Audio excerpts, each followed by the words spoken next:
Charity Briere has been an urban chicken rancher for about 6 months now. She got interested when she read about the practice being done in other communities. I knew it was something I would want to do just for feeding my family and, their manure for the gardens and the compost, and that would just tie in perfectly. She did check with her neighbors before she got cracking on building a coop.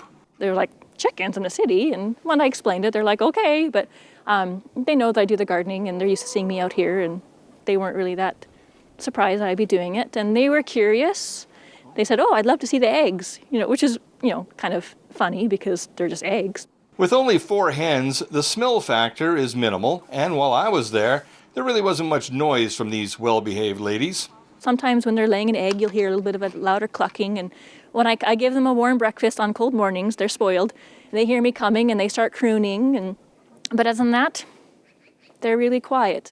The chickens are also great environmentalists in that they don't really foul things up. Chickens are excellent converters, and what we don't eat, they'll eat, and they'll turn it into eggs, and as a further aside, of course, their output will end up on my greenhouse dirt.